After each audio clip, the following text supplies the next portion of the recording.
कल्याण और प्रसाद का उपाय है अभ्यास। करत करत अभ्यास के जड़मत होत सुजान। जड़मत कहिए जो जड़ जैसे दिखने वाले और कई लोग जिन्हें जड़ मानते, ऐसे एक इंद्रिय जीव जैसे जीव अभ्यास के बल से मनुष्य पर्याय को पाके मुक्ति को प्राप्त हुए।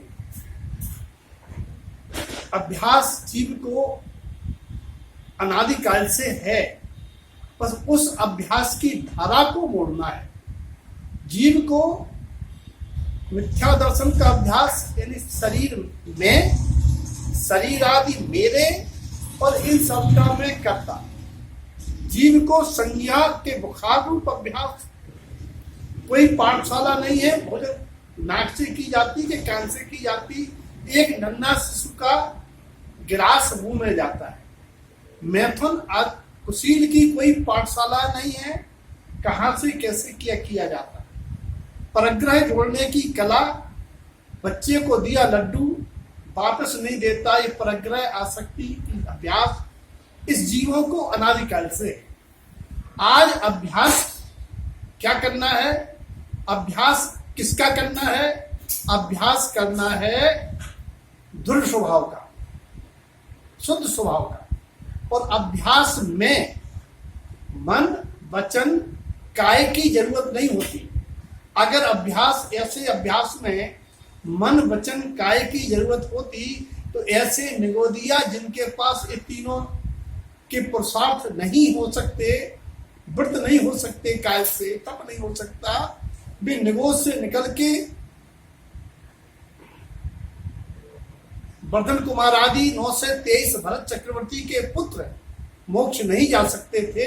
उन्होंने स्वभाव का अभ्यास किया।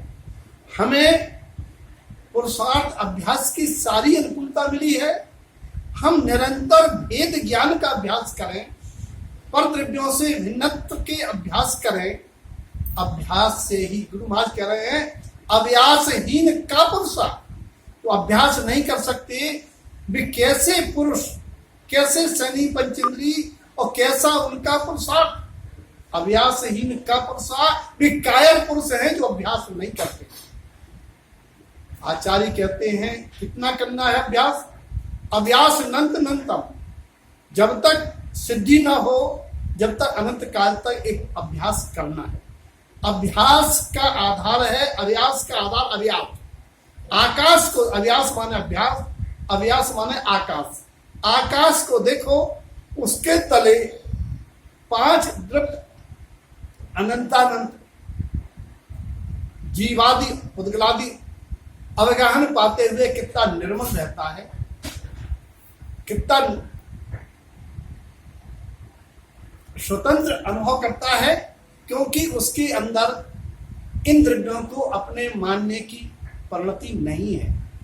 अभ्यास बहुत बड़ी चीज है, क्योंकि अभ्यास ना हो तो आगे का मार्ग नहीं बनता। एक कथानक के माध्यम से, एक राजमहल में एक गैया ब्यानी यानी काऊ ने काट दिया और राजा रानी ने छत से देखा।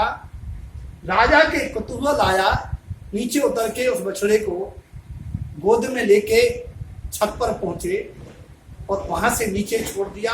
बोले रानी, इस बछड़े को तुम भी लाओ। रानी को थोड़ा शर्म आया, रानी भी लाई, नवजात काप था। रानी ने कहा महाराज 30 दिन बाद प्रतियोगिता होगी, पुनः यही ध्यान रखना कौन जीतता। रानी ने सुबह शाम उस बछड़े को छत पे चढ़ाने का अभ्यास किया। 30वें दिन रानी बोली महाराज याद है प्रतियोगिता? बोले कौन सी प्रतियोगिता? बोले वही बछड़े को ऊपर लाने की प्रतियोगिता।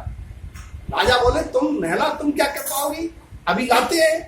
राजा बछड़े को उठाने गए, एक तो इतना बढ़ गया था 30 दिन में, उनके हाथों में गोद में नहीं आया, जैसे तैसे टांगा, बड़ी मुश्किल से 1-2 स्टेप जीना के चढ़े, हाँप गए, उतार दिया।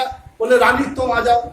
रानी बोली महाराज जब आप पे नहीं उठा, आप नहीं चले तो हम तो महिला जाती है, हम कैसे? बहाना किया। बोले फिर भी नहीं मानते तो उठा के देखते हैं। रानी ने बड़ी एक्टिंग की, ऊ आ की, और बछड़े को उठाया और ऊहा करते हुए वो छत पर चढ़ गई। राजा बोले, अरे तुम छत पर ले आई और हमने 2 स्टेप नहीं चढ़ पाए, क्या हो गया, मेरी ताकत कम हो गई? रानी बोली, नहीं महाराज, आप भूल गए थे और हमने निरंतर अभ्यास किया, क्योंकि लोगों ने पढ़ा है, पढ़ लिया नहीं पढ़ डाला। एक गिलहरी कौए की कहानी। कौआ कहता, हरी तू चल मैं आता हूं, हरी डाल पर बैठा हूं, और उसने पुरुषार्थ नहीं किया, उसका अनाज बह गया था, गिलहरी का सुरक्षित हो गया था। एक खरगोश की कहानी, खरगोश की कहानी सबने सुनी है कि खरगोश इस मद में भूल गया कि हम तो जो है धीमे धीमे चलने वाले कचरे से बहुत तेज आगे आ गए। वो उसने चलना बंद कर दिया, सो गया, और कछुआ निरंतर चलता रहा, तो प्रतियोगिता में खरगोश के आगे आ गया। इसीलिए भैया निरंतर वेद ज्ञान का अभ्यास करो, इसी अभ्यास से मुक्ति मिलेगी। जड़मत होत सुजान। जब निगोदिया जीव अभ्यास से मुक्ति पा जाते हैं, स्वभाव का अभ्यास करते हैं, और वहां कुछ नहीं है, हमें केवल निज पर का धन्यत्व का अभ्यास करना है, वेद ज्ञान का अभ्यास करना है। हम सबका जीवन भी कल्याण को प्राप्त होगा। सबके प्रति मंगल भावना। जय तारा।